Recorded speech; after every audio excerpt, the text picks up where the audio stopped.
The boss gave her a ruined house as payment. Never imagining what was inside, Rachel Parker held the baby against her chest while trying to control the trembling in her hands. The envelope she had just received contained the keys to a property she didn't even know existed, along with dismissal papers that ended 8 months of unpaid work at the garment factory. "Consider this a favor, Rachel," said Howard Mitchell, the company owner, as he adjusted his expensive tie. "That house is worth more than you'd earn working here for 2 years." Rachel looked at the rusty keys and felt the weight of humiliation. Her children, 7-year-old Emma and 5-year-old Daniel, hid behind her legs, while baby Nathan cried from hunger. She knew that man was laughing at her inside, offering something that was surely worthless. "Where is this house?" she asked, her voice choked. "On the old Springfield Road, past the cemetery. Everyone knows it." "An old house that needs some repairs," replied Howard, unable to hide an ironic smile. The factory workers whispered among themselves, some showing pity, others finding the situation amusing. Rachel knew that road. It was where the abandoned properties nobody wanted were located, a place for forgotten people like she was becoming. "Do you accept or not? Because I have other matters to attend to," said Howard, tapping his fingers impatiently on the desk. Rachel took a deep breath. She had no choice. Her children had nowhere to live since she was evicted from her downtown rental. The few remaining relatives couldn't help, and the shelters were full. She took the keys and nodded, feeling the judgmental stares of everyone around. "Great. Tomorrow you don't need to show up here anymore. Good luck in your new life," said Howard, turning his back before she could even respond. Rachel left the factory carrying the little she had managed to gather in 2 plastic bags. The children walked silently beside her, sensing the weight of the situation even without fully understanding what was happening. Emma held her younger brother's hand, trying to be strong as her mother always asked. The bus that took them to the old road was almost empty. The driver, a middle-aged man, looked at her curiously when she asked to get off near the cemetery. "Going to visit someone, Ma'am?" he asked. "No, I'm going to a house around here." The driver shook his head, concerned. "Be careful around these parts. There are some old houses there that are falling apart. It's no place for a small child." When the bus left, Rachel found herself alone on the dusty road with her 3 children. The sun was beginning to set, painting the sky orange and creating long shadows among the trees. She followed the path indicated by the driver, hearing only the sound of her footsteps on the dirt ground and the birds returning to their nests. It was when she spotted the house that she understood why Howard had laughed. The structure was in a deplorable state, with the roof partially collapsed and cracked walls barely holding on. Rotten wood hung from the windows, and tall weeds grew all around, almost swallowing the building. It was worse than she had imagined. "Mom, are we really going to live here?" asked Emma, her eyes wide.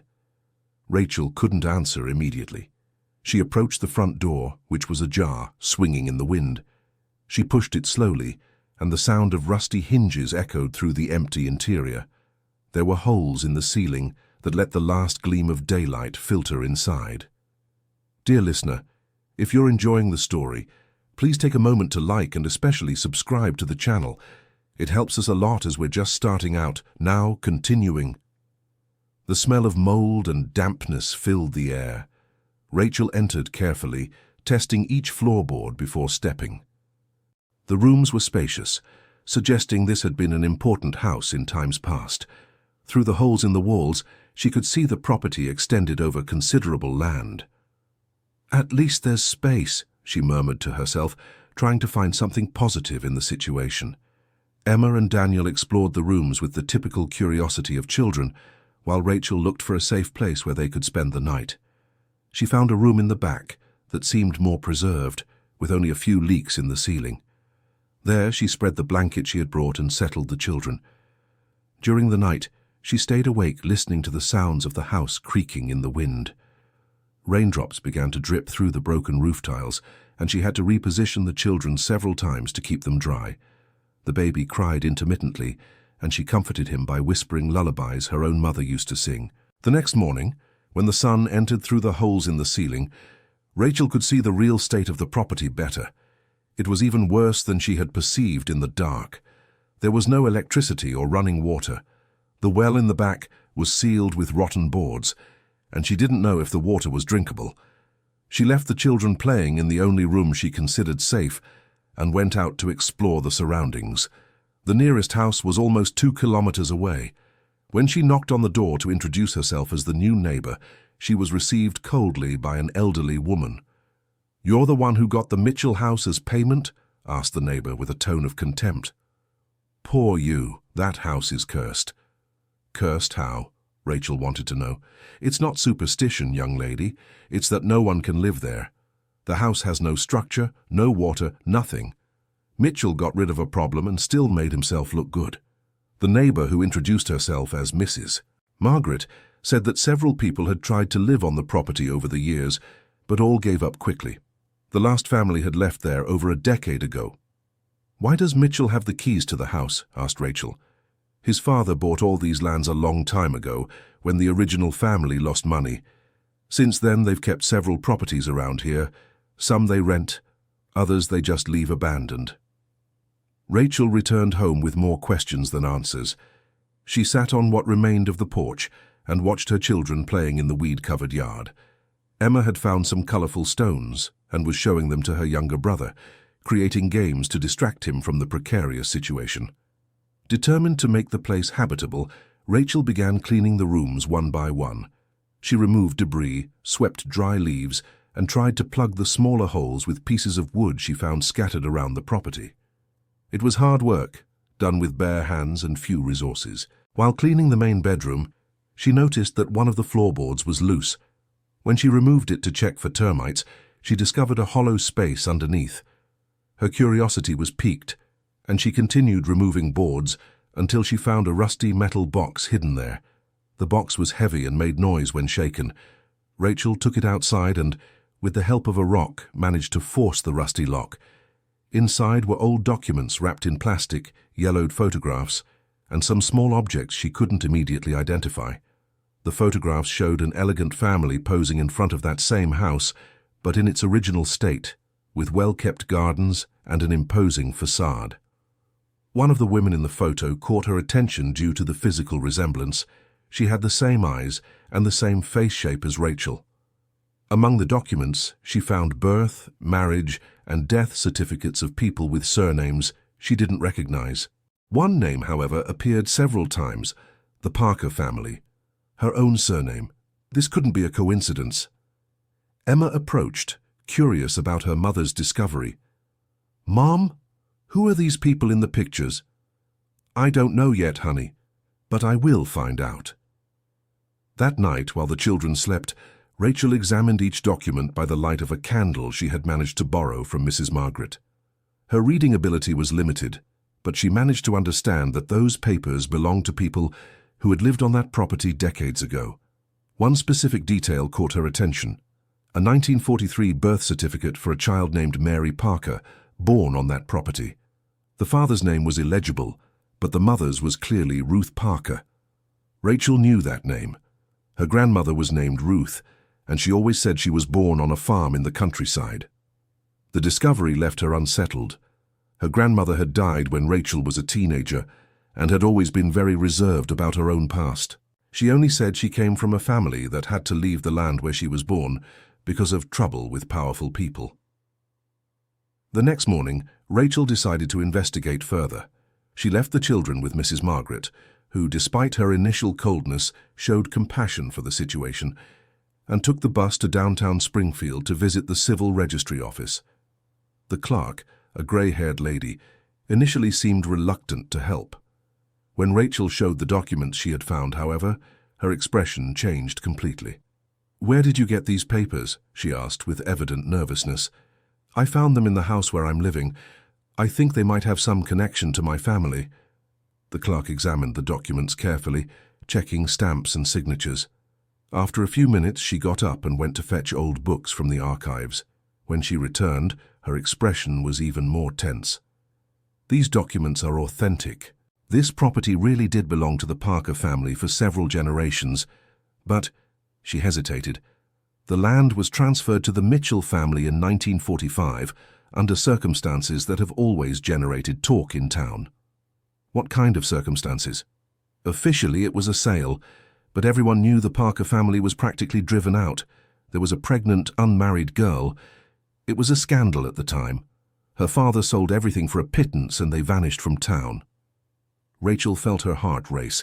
The timeline matched exactly what she knew about her grandmother. Ruth had always said she left her hometown pregnant and alone, but never revealed the details. That pregnant girl. Do you know her name? The clerk checked the records again and confirmed Mary Parker, born in 1925, the same Mary Parker whose birth certificate was in the box. That would be my grandmother, whispered Rachel, more to herself than to the clerk. If that's true, then you are a direct descendant of the original landowners. That is complicated. The clerk explained that there had always been rumors about irregularities in the property transfer. Some said the Parker family had been coerced into selling for a price far below the real value. Others whispered about social pressures related to the daughter's pregnancy. Rachel returned home with her mind racing. If her suspicions were correct, she wasn't receiving charity from Howard Mitchell. She was returning to land that had belonged to her own family. In the following days, she explored every corner of the property with different eyes. Now she could imagine how majestic that place had once been. The foundations of the structures suggested it had been a prosperous estate, with a main house, slave quarters, and even a small chapel.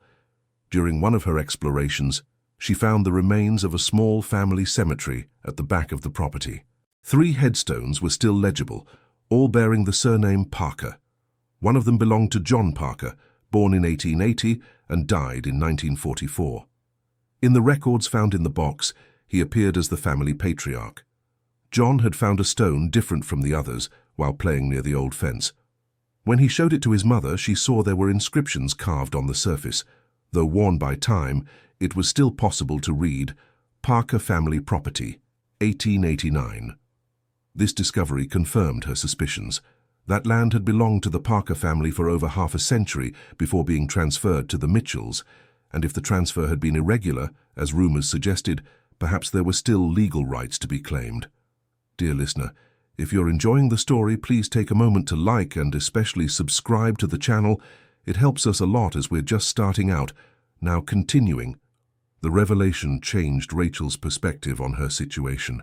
She was no longer a victim receiving charity. She was an heiress returning to ancestral land. This change in mindset was reflected in her behavior.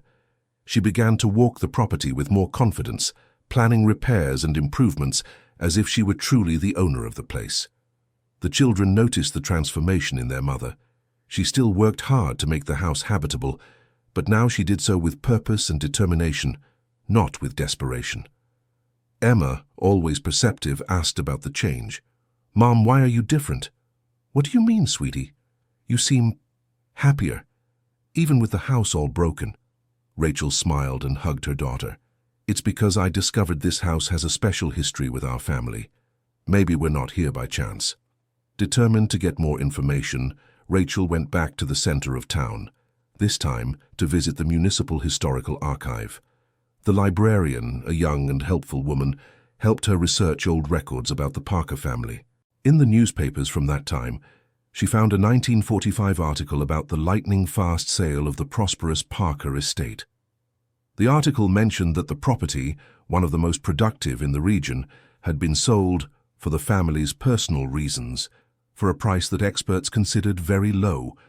A letter to the editor, published a week later, questioned the legitimacy of the sale.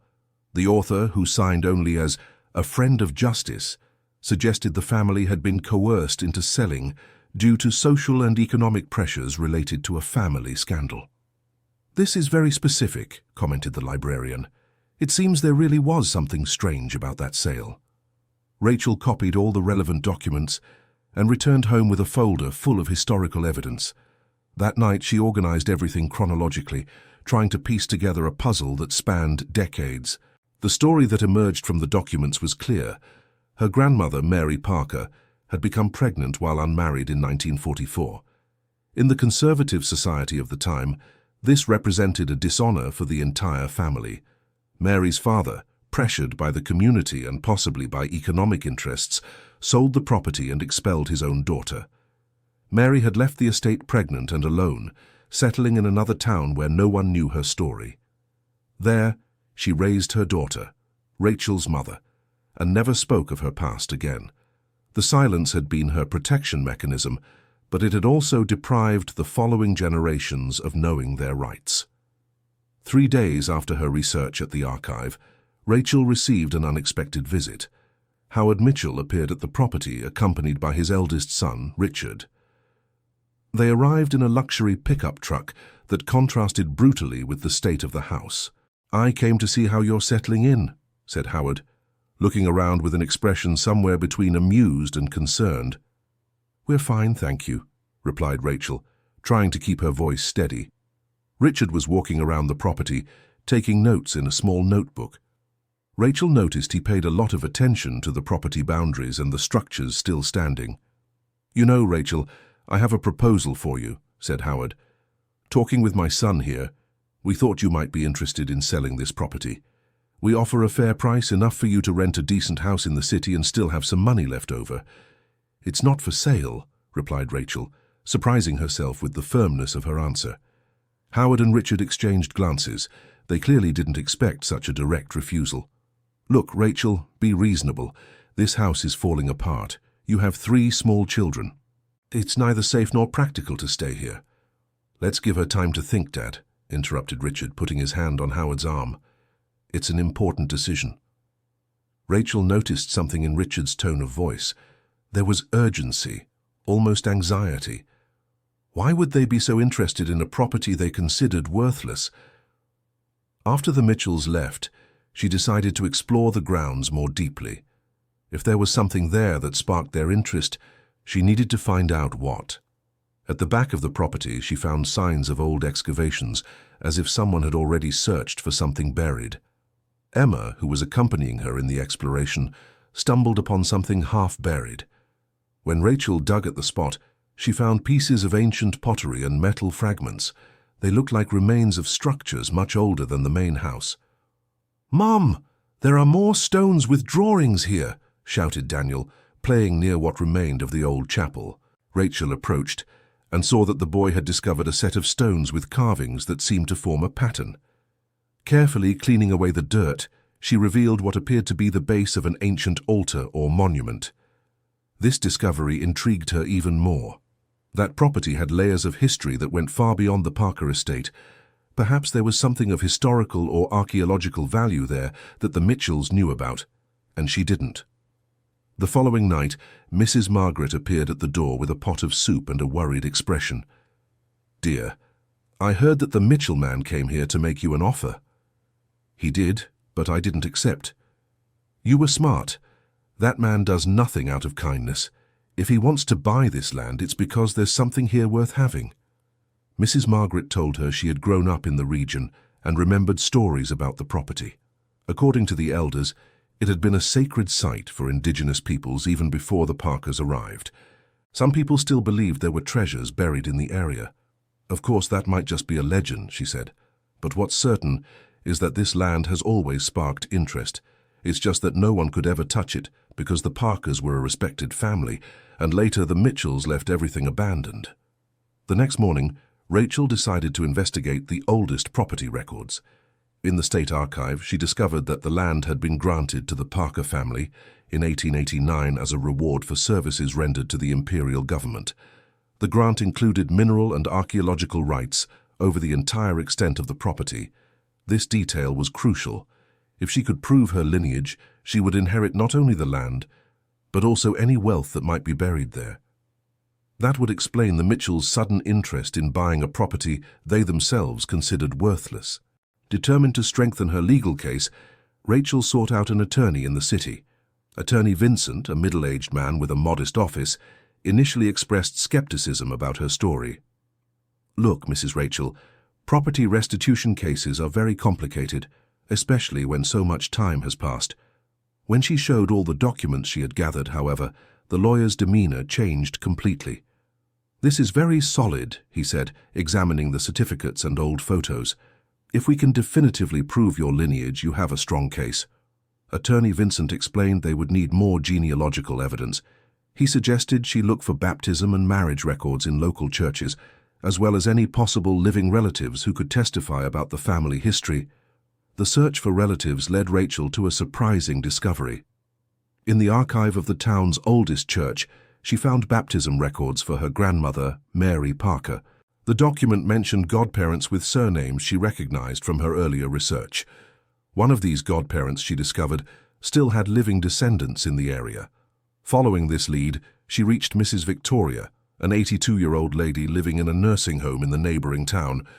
When Rachel mentioned the name Mary Parker, Mrs. Victoria's eyes filled with tears.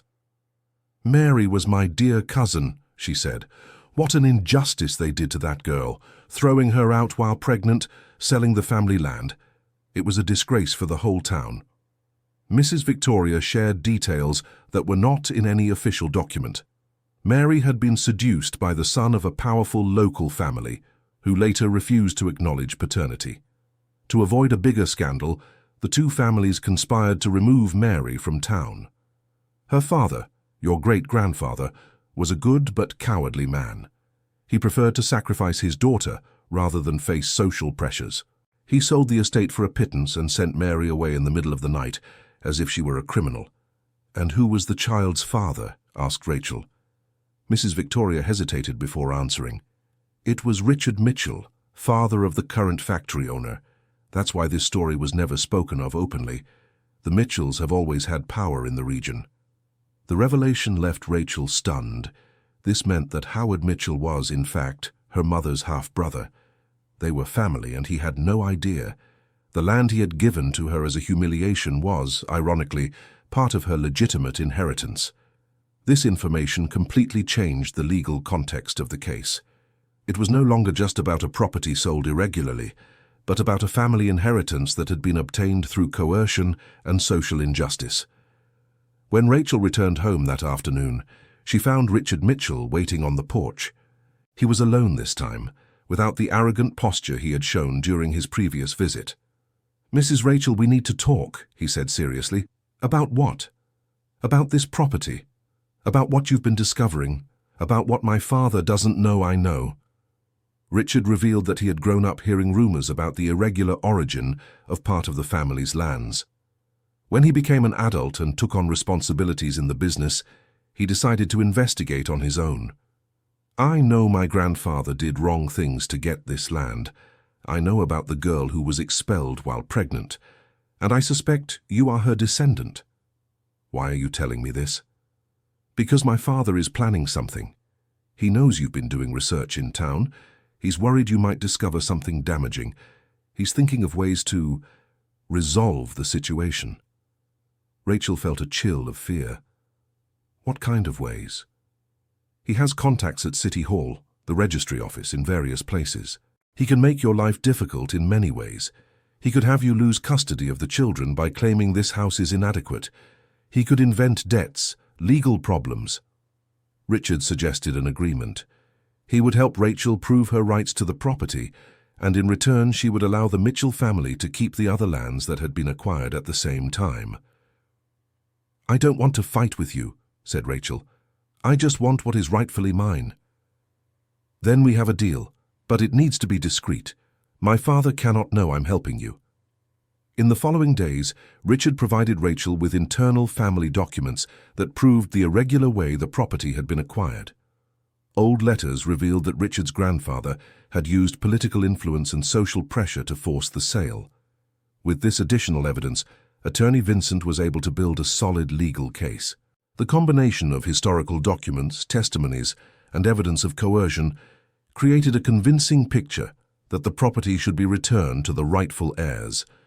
The legal process was officially initiated 3 weeks later. The news spread quickly through the town, dividing opinions. Some supported Rachel, seeing her fight as a symbol of justice. Others considered it an unfair attack on the family that had brought prosperity to the region. Howard reacted with fury when he was notified about the lawsuit. He appeared at the property accompanied by 2 men Rachel did not recognize, but who were clearly not factory workers. "You are making a very big mistake," he said, in a threatening tone. "You are messing with people who have the power to destroy your life. I am only claiming what is rightfully mine," replied Rachel, trying to stay calm despite her fear. Rightfully. You are a slum dweller with no place to live. I gave you an opportunity, and you are attacking me in return. This will have consequences.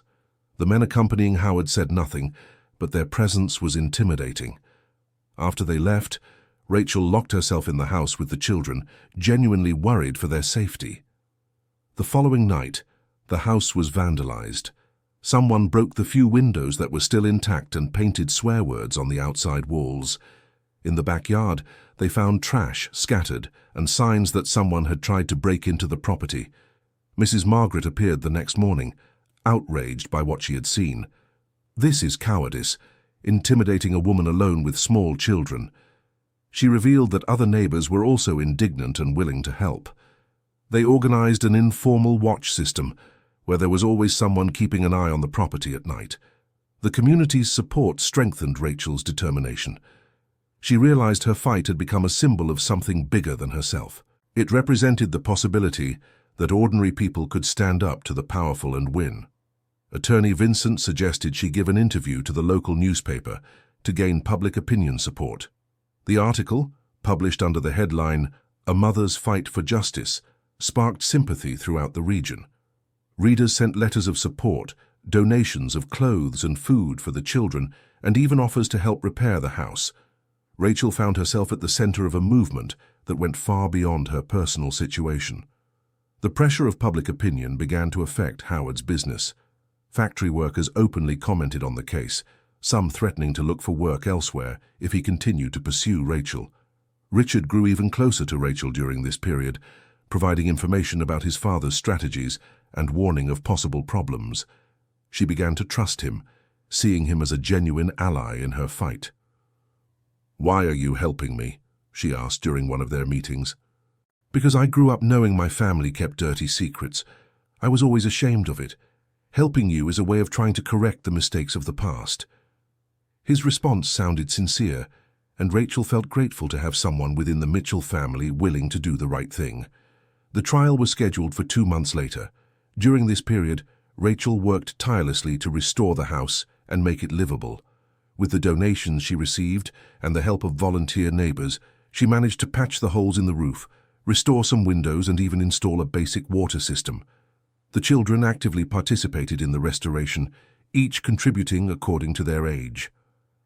Emma helped organize the materials, Daniel carried small stones for the repairs, and even the baby Nathan seemed happier playing in the backyard, which was becoming more and more cared for.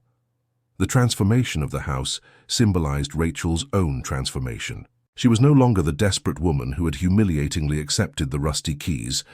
She was a determined owner, fighting for her rights and restoring the family heritage. 1 week before the trial, there was a discovery that completely changed the course of the case.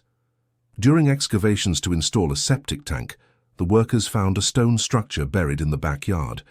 Archaeologists from the State University were called to examine the find. They confirmed it was the remains of a pre-Columbian indigenous structure of significant historical value. The discovery made the property even more valuable and important. "This explains a lot," commented Attorney Vincent. "The Mitchells must have known or suspected there was something archaeological here. That's why they were so interested in keeping control of the land." The archaeological discovery attracted attention from regional and national media. Reporters arrived at the property to document both the historical finds and Rachel's legal battle. Her story became a symbol of female resistance and determination. Howard tried one last strategy before the trial. He offered Rachel a substantial sum to drop the lawsuit and accept a smaller property in another location. The offer was generous enough to ensure a comfortable life for her and the children. "It's a good offer, Rachel," said Richard, when she consulted him about the proposal. "No one would blame you for accepting. And you? What would happen to you if I accepted?" "We would continue to be the owners of land that doesn't rightfully belong to us. We would continue living with this lie." Richard's answer convinced her she was on the right path. She refused the offer, determined to see the process through to the end. The day of the trial arrived with great anticipation from the community. The courtroom was packed, with people who had come from neighboring towns to follow the case. Rachel entered accompanied by attorney Vincent, carrying a briefcase with all the evidence she had gathered. Howard arrived with a team of 3 expensive lawyers, clearly confident that his economic power would prevail. He avoided looking directly at Rachel throughout the session. The judge, Judge Henry Morrison, was known in the region for his impartiality and legal rigor. He carefully examined all the evidence presented by both parties, asking detailed questions about the historical documentation. Attorney Vincent presented the case meticulously, showing Rachel's genealogical line, the evidence of coercion in the original sale, and the testimonies that proved the irregularity of the transfer. Howard's lawyers argued that too much time had passed, that the sale had been legal according to the laws of the time, and that Rachel could not definitively prove her family lineage. The most emotional moment of the trial came when Mrs. Victoria, despite her advanced age, insisted on testifying personally. She recounted in detail the injustice committed against Mary Parker, describing events that no official document had recorded. "I saw that girl leave in the middle of the night, pregnant and crying," she said, her voice choked. "It was one of the greatest injustices I have witnessed in my long life. If this young woman is truly her granddaughter, then justice can finally be served." Mrs. Victoria's testimony caused a great impact in the courtroom. Several people in the audience were moved, and even some of Howard Mitchell's lawyers seemed affected by the story.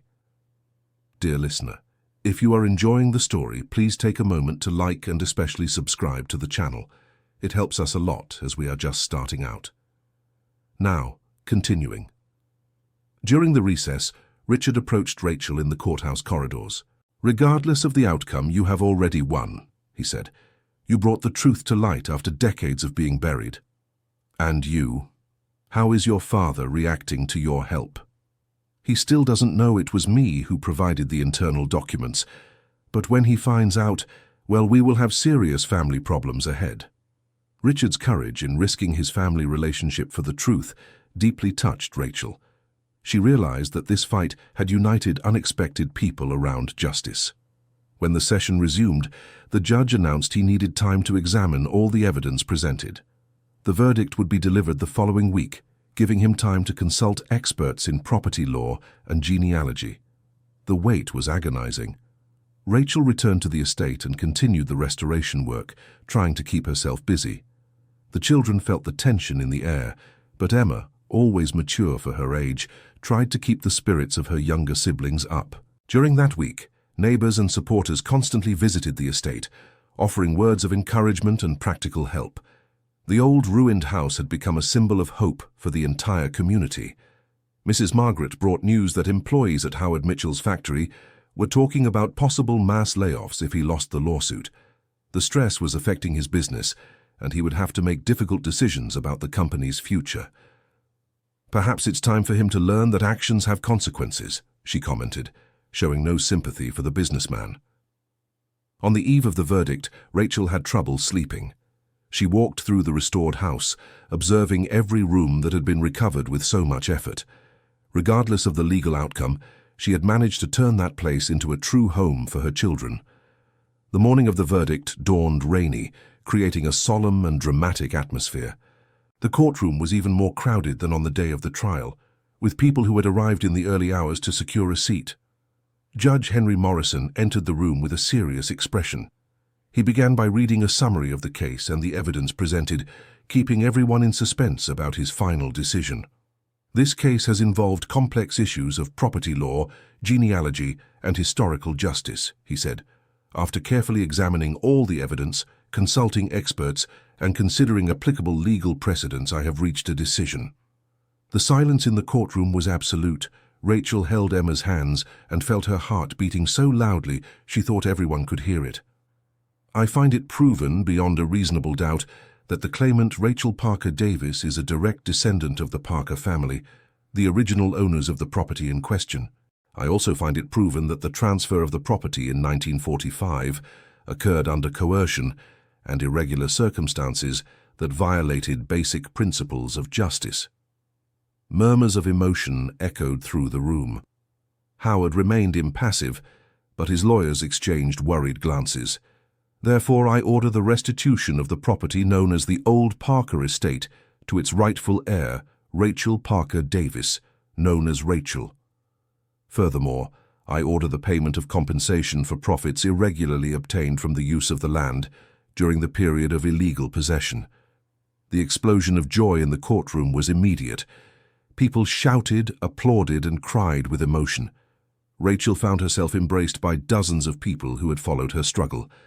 Emma began to cry, but this time from joy. "Mom, is the house really ours?" "It's ours, my child. Ours forever." Howard left the courtroom without speaking to anyone, clearly defeated and humiliated. His lawyers announced they would appeal the decision, but everyone knew it would merely be a delaying tactic. The news spread quickly through the region and beyond. Newspapers from Philadelphia and even from other states covered the story of the woman who had been given a ruined house as a humiliation and discovered it was her legitimate inheritance. Richard sought out Rachel after the trial to congratulate her and apologize for his family's mistakes.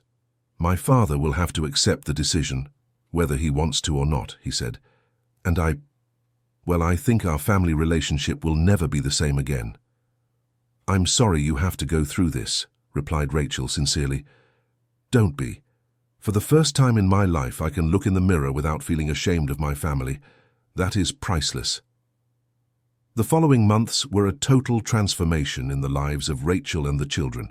With the financial compensation ordered by the court, she was able not only to completely restore the house, but also to modernize it with all necessary comforts. The archaeological property attracted interest from universities and research institutes, which offered partnerships to study the findings without interfering with the family's life. Rachel saw this as an opportunity to generate additional income and preserve the region's history. Emma adapted wonderfully to her new school in town, where she was treated with respect and admiration for being the daughter of the woman who stood up to the powerful. Daniel freely explored the acres of land that were now officially his, discovering new corners and secrets of the property every day. The baby Nathan grew strong and healthy in the rural environment, playing in the gardens his great-grandmother had once cultivated. The irony of the situation did not escape Rachel. The grandson of the woman expelled while pregnant was growing up on the same land where his family had been dishonored.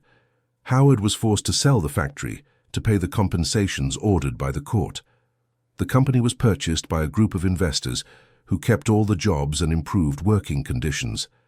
The town benefited from the change in management. Mrs. Margaret became a constant presence in the family's life, taking on the role of honorary grandmother to the children. She helped Rachel with advice on managing the property and shared stories about the region that were not in any book. The restored house became the center of community activities. Rachel organized women's meetings to discuss rights and economic opportunities, turning her property into a symbol of female empowerment.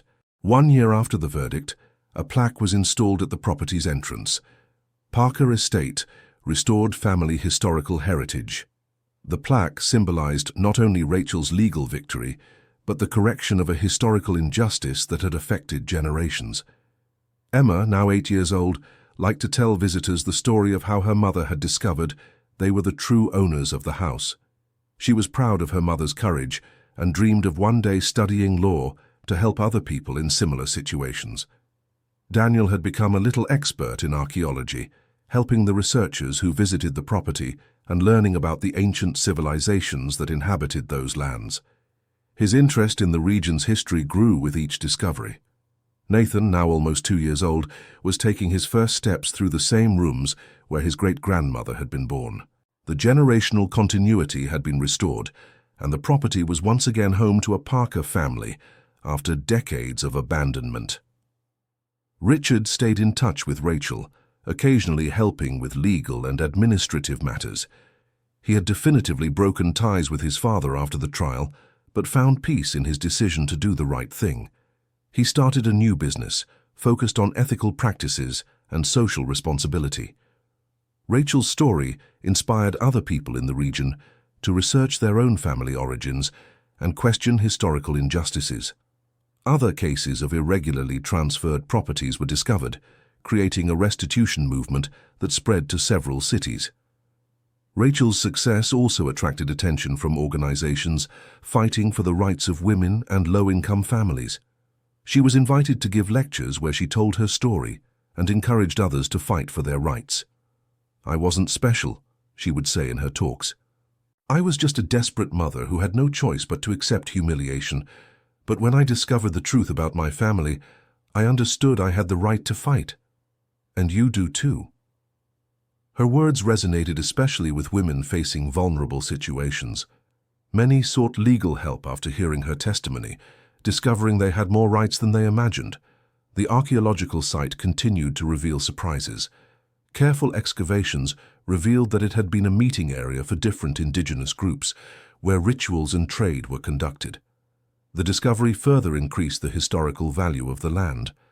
Rachel decided to create a small museum on the property, where visitors could learn about the indigenous history of the region, about the Parker family, and about her own fight for justice. The museum became a regional tourist attraction, generating additional income for the family. The children grew up knowing their roots and understanding the importance of justice and perseverance. Emma developed leadership skills by organizing activities for visiting children. Daniel became a junior guide specialized in archaeology, and Nathan played freely throughout the property that was his rightful home.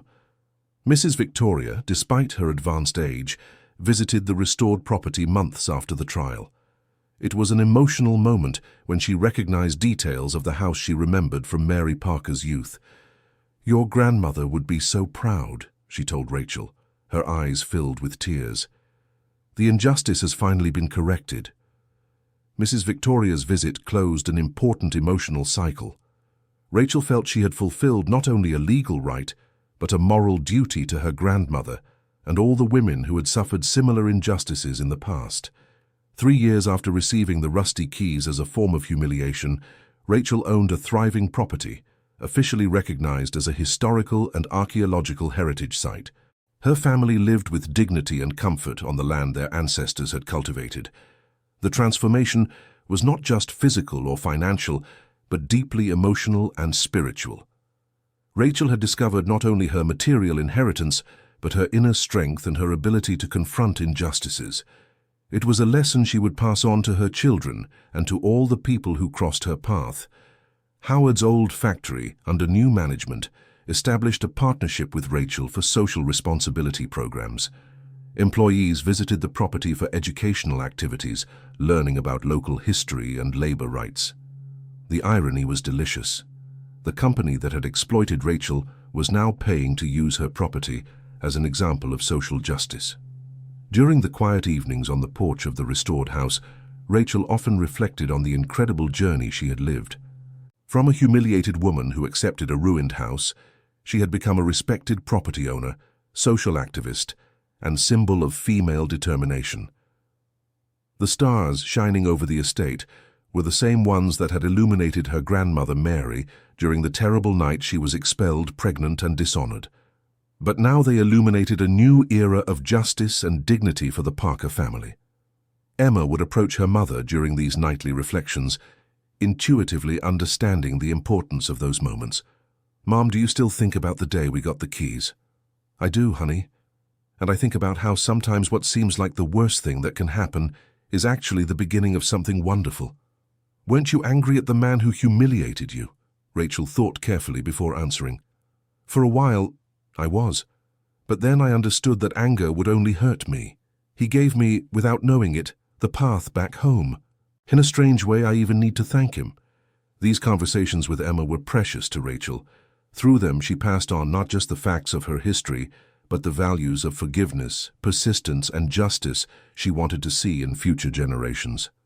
Daniel loved to play archaeologist on weekends, using small tools he got from the researchers to carefully excavate different areas of the property. His passion for history inspired other young visitors, creating a new generation interested in cultural preservation. Nathan, now speaking his first words, called the property "my house," unaware of the long journey that had been necessary to make that statement a legal reality. For him, it had always been his home, and Rachel was glad he would grow up not knowing housing insecurity. The estate's library, set up in one of the restored rooms, housed not only books on history and archaeology, but also legal documents that served as examples for other similar cases. Human rights attorneys regularly consulted Rachel's archive for complex restitution cases. The garden, carefully restored following old photographs, had returned to being the majestic space it was in the golden days of the Parker family. Rachel had planted the same species of flowers and trees that existed originally, creating a visual bridge between the past and present. Visitors often commented on the feeling of peace they experienced on the property. There was something special about that place where justice had finally prevailed after decades of injustice. It was as if the land itself celebrated the return of the rightful family. Howard, forced to move to another state after losing his businesses and social prestige, never publicly acknowledged the wrongs committed by his family. But some loyal employees told that he had aged visibly after the trial, carrying the weight of defeat and public exposure. Richard, on the other hand, thrived with his new ethical business. He occasionally visited the estate, always received cordially by Rachel and the children. His decision to support justice had been costly in family terms, but it brought a peace of mind that was priceless. Rachel's story had inspired the creation of a state law facilitating restitution processes for properties obtained irregularly in the past. The law became known as the Mary Parker Act, in honor of Rachel's grandmother, who had suffered the original injustice. Universities included the case in civil law and social history curricula, using it as an example of how historical injustices can be corrected through the legal system when there is determination and proper evidence. Students visited the estate for field studies. The museum on the estate grew and became professional, with specialized curation and temporary exhibitions on different aspects of regional history. It became a reference in indigenous history, colonial agriculture and property rights, attracting researchers from various universities. Rachel became a sought-after speaker at seminars on women's rights, social justice, and community empowerment. Her story demonstrated that ordinary people could confront power structures and win, inspiring similar movements in other regions. Each anniversary of the court decision, the community organized a celebration on the estate to honor not only Rachel's victory, but the values of justice and determination she represented. The festivity had become a regional tradition, attracting visitors from distant towns. During one of these celebrations, a young journalist asked Rachel what had been the most difficult moment of her journey. "The hardest part was accepting the keys that first day," she replied, "not because of the humiliation itself, but because I thought I didn't deserve anything better. When a person is in a vulnerable situation, it's easy to believe they deserve less dignity. The most important thing was rediscovering that I had value and rights." Her answer deeply touched those present, many of whom were facing their own struggles for recognition and justice. Emma, now a teenager, had developed an interest in legal advocacy and dreamed of studying law to help other families in similar situations. She organized study groups among her peers to discuss constitutional rights and social justice. Daniel had become a child expert in indigenous archaeology, effectively contributing to the research on the estate. Universities offered him scholarships for when he reached college age, recognizing his early talent and specialized knowledge. Nathan grew up playing in the same fields where his ancestor Mary had run as a child, before being forced to leave pregnant and dishonored. The restored generational continuity created a sense of a completed cycle, of injustice finally repaired. The estate had become a model of sustainable development, combining historical preservation, archaeological research, community education, and family income generation. International organizations sent delegations to study the experience as an example of success in transitional justice. Rachel implemented professional training programs for women in the region, offering courses in crafts, administration, and entrepreneurship on the estate itself. The project generated income for dozens of families and strengthened the local economy. The old ruined house had been transformed into a symbol of hope and resistance. Before and after photographs were used in educational campaigns about the importance of fighting for rights and not accepting injustices passively. Mrs. Margaret, now elderly but still active, had moved into a small house built on the estate, where she lived as an honorary member of the family. Her stories about the region enriched the educational visits and preserved memories that might otherwise have been lost. During moments of reflection, Rachel often wondered what would have happened if she had accepted Howard's first purchase offer, or if she had given up in the face of the first intimidations. Perseverance had been fundamental to the transformation of her life. Letters regularly arrived from people inspired by her story, telling of their own struggles for justice and rights. Rachel personally replied to each one, offering encouragement and practical advice when possible. The estate's legal library had become a valuable resource for rural communities in the region, offering free access to legal information and basic guidance on rights. Volunteer attorneys regularly visited to provide free legal advice. Rachel's success attracted investments and development projects for the entire region, economically benefiting dozens of families. Her individual struggle had generated a positive collective impact, demonstrating how justice for one could mean progress for many. Celebrating 5 years since the court decision, Rachel organized a large party where she gathered all the people who had supported her fight. It was moving to see how her story had created a network of relationships and collaborations that continued to bear fruit.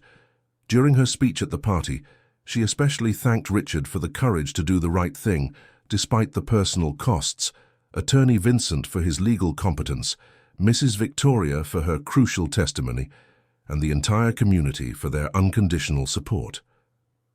"When I received those rusty keys 5 years ago, I thought it was the end of the road," she said, emotional. "I didn't imagine I was receiving the keys not just to a house, but to a new life, to the discovery of my roots, to the correction of a historical injustice." The applause was long and heartfelt. Many people cried, remembering the difficult journey that had led to that moment of celebration and gratitude. Emma, now a young adult, had taken on increasing responsibilities in managing the property and social projects. Her natural leadership and knowledge of family history ensured the continuity of the legacy Rachel had built. Daniel, a recognized expert in regional archaeology despite his young age, collaborated with universities on research that expanded knowledge about the pre-Columbian civilizations of the area. His discoveries were published in specialized scientific journals. Nathan, now an independent and confident child, was growing up knowing his family history and understanding the importance of fighting for justice. He played in the restored gardens with pride in his heritage and respect for his mother's journey. The property continued to reveal archaeological secrets that enriched the historical knowledge of the region. Each new discovery confirmed the cultural and scientific importance of the land, further justifying Rachel's fight for restitution. The property's museum had become a national reference in agrarian history and property rights, receiving researchers and students from across the country. The exhibits combined archaeological finds, historical documents, and the contemporary account of Rachel's struggle. Educational programs developed on the property were adopted by schools throughout the region, teaching local history, constitutional rights, and the importance of persistence in the fight for justice. Generations of students grew up knowing Rachel's story as an example of civic courage. The transformation of the old ruined house perfectly symbolized Rachel's personal transformation. From a vulnerable and humiliated woman, she had become a respected community leader, a prosperous owner, and a symbol of female empowerment. International human rights organizations regularly cited the case as a successful example of property restitution and redress for historical injustices. The story had transcended national borders, inspiring similar struggles in other countries. With each visit from international delegations, Rachel was impressed by the reach her story had achieved. What had begun as a desperate personal need had transformed into a global symbol of justice and resistance. Nighttime reflections on the porch of the restored house remained precious moments for Rachel. It was there that she processed the magnitude of the transformation she had lived and planned, the next steps to consolidate the legacy she had built. The stars that had witnessed her arrival with 3 small children to a house in ruins now shone upon a prosperous estate, a happy family, and a strengthened community. The journey had proven that injustice, however deeply rooted, can be overcome with determination and community support. Emma often joined her mother in these nightly reflections, discussing plans to expand the educational and training programs. The young woman had inherited not only the physical property, but the commitment to social justice that had motivated the entire struggle.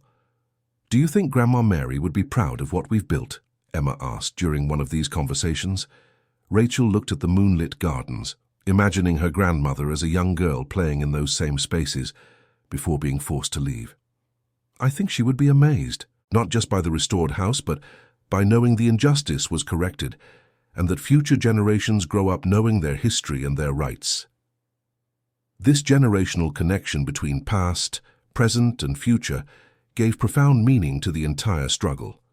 It had never been just about property or money, but about dignity, memory, and justice transmitted through the generations. The case continued to inspire legislative and jurisprudential changes across the country. Judges cited the ruling in Rachel's favor as precedent for other restitution cases, creating a legal legacy that would benefit future victims of similar injustices. Universities offered full scholarships to Rachel's 3 children, recognizing not only their academic merit, but the symbolic importance of supporting the education of descendants of those who had fought for social justice. The estate had become a destination for historical and educational tourism, attracting thousands of annual visitors who came to learn about both the archaeological findings and the story of Rachel's perseverance. The income generated by tourism benefited the entire region. Partnerships with rural women's organizations spread the training methods developed by Rachel to other regions, multiplying the social impact of her initiative. Hundreds of women were indirectly benefited by her programs. With each passing year, it became clearer that the house in ruins offered as a humiliation had, in fact, been the key to a transformation that transcended the boundaries of the individual property.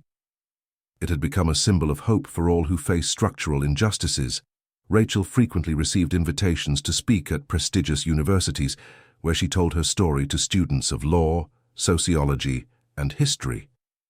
Her talks always emphasized that justice is not a favor, but a right that must be pursued with determination. The estate's documentary archive, which included everything from the original documents found in the metal box to the court case papers, was donated to the National Library as a historical heritage of public interest. Future generations would have complete access to the documentation of the struggle.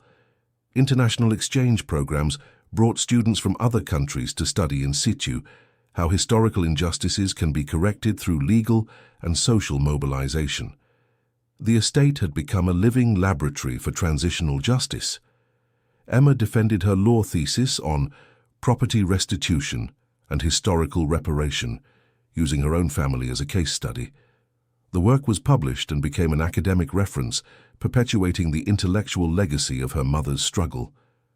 Daniel discovered archaeological evidence that confirmed the hypothesis that the region had been an important meeting center for indigenous civilizations.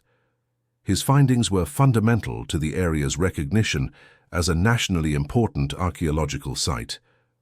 Nathan, growing up in an environment of social activism and historical awareness, naturally developed a sense of justice and community responsibility. She actively participated in educational projects, demonstrating early leadership and social commitment. The transformation of the Parker family from victims of historical injustice into leaders of a reparations movement demonstrated the transformative power of individual perseverance combined with community support. It was a valuable lesson in how positive social change can emerge from personal tragedies. Celebrating a decade since the recovery of the property, Rachel looked at everything that had been built and felt profound gratitude. What had begun as the humbling acceptance of a ruined house had transformed into the foundation of a lasting legacy of justice and empowerment. During the 10-year ceremony, state and federal authorities officially recognized Rachel's contribution to social justice and human rights. The property was declared a state cultural heritage site, ensuring its preservation for future generations. Representatives from international organizations present at the ceremony announced that Rachel's story would be included in a global manual on property restitution, serving as a model for similar situations in different countries and cultural contexts. Rachel's emotion during the recognition speeches was visible. Remembering the night she had arrived at that house with 3 small children, not knowing if they would have a safe place to sleep, contrasted dramatically with that moment of national celebration. Emma, now a lawyer specializing in property rights, had established an office on the property itself to serve families in similar situations free of charge. Her work had already resulted in several successful restitutions in other regions. Daniel had completed his doctorate in archaeology and was directing the research center established on the property. His discoveries continued to expand knowledge about pre-Columbian civilizations, attracting international scientific interest.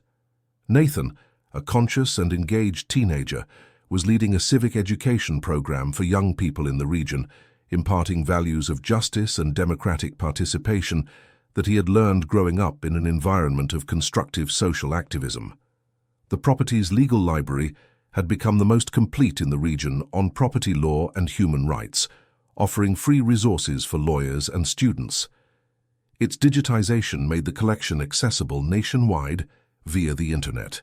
Educational programs developed by Rachel were institutionalized by the state government and implemented in hundreds of schools, teaching regional history, constitutional rights, and the importance of perseverance in the fight for justice. Thousands of students grew up knowing her story. The property's museum received over 50,000 visitors annually, becoming an important destination for cultural and educational tourism. The income generated benefited not only the Parker family, but the entire regional economy through hotels, restaurants, and local businesses. Partnerships with national and international universities established the property as a center for interdisciplinary studies on justice, history, and archaeology.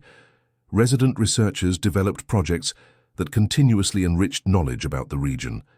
Rachel received an honorary doctorate in human rights from a prestigious university, recognizing her practical contribution to the fight for social justice. During the graduation ceremony, she dedicated the honor to the memory of her grandmother, Mary Parker. With each recognition received, Rachel made a point of mentioning all the people who had supported her struggle. Her speech always emphasized that seemingly individual achievements are, in fact, the results of collective efforts and community solidarity. The property continued to reveal archaeological surprises that enriched the understanding of the relationships between different indigenous groups in the region. Each discovery confirmed the historical importance of the land and retrospectively justified the fight for restitution. Documentaries about Rachel's story were produced by national and international broadcasters, reaching audiences of millions. Her story inspired other social justice movements around the world, demonstrating the universal power of her message. The positive economic impact of the property's transformation benefited hundreds of families in the region through direct and indirect jobs generated by tourism, research, and educational programs. Rachel's individual struggle had generated collective development. Emma established a foundation to support other families in property restitution fights, offering legal, financial, and emotional support. The foundation operated from the property itself, creating continuity between the family's historical struggle and the commitment to future justice. Daniel published a book about the property's archaeological discoveries, dedicating the royalties to educational programs.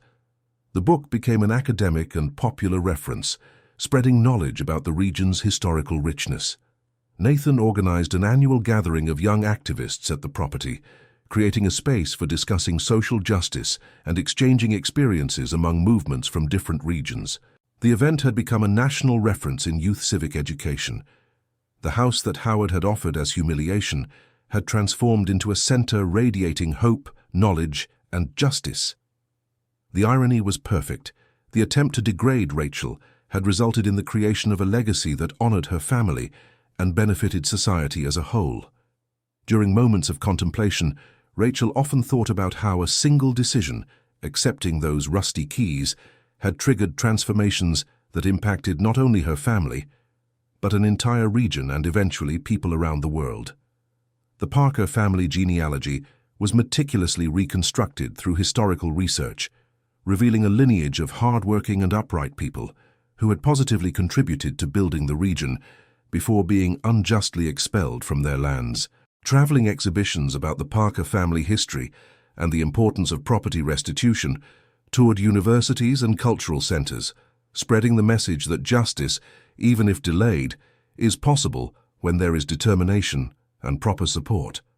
Rachel's case was included in history and civics textbooks, ensuring that future generations of students would know her story as an example of how rights can be recovered through persistent and organized struggle.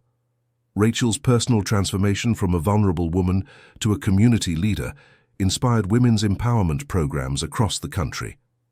Her story demonstrated that adverse circumstances can become catalysts for extraordinary growth and achievements. Reflections on the 15 years since that first night in the ruined house revealed a journey of discoveries that had surpassed the most optimistic expectations. Each year, new fruits of the initial struggle continued to emerge, benefiting people Rachel didn't even know. The property had established itself as a permanent symbol that perseverance can overcome injustices, even when they seem definitive and insurmountable. It was a valuable lesson for all who face adversity and believe positive change is impossible. During the last nighttime reflection before completing 2 decades since that difficult first night, Rachel looked at the moonlit gardens and felt profound peace. The cycle of injustice had been broken, and the next generations would grow up knowing their rights and taking pride in their history. End of story. Now tell us, what did you think of this story of overcoming and fighting for justice? Do you believe Rachel made the right decisions throughout her journey? Share with us your opinion on how perseverance can transform seemingly impossible situations. Leave a comment telling us which part of the story moved you the most. And don't forget to subscribe to the channel for more inspiring stories like this one. Thank you so much for joining us.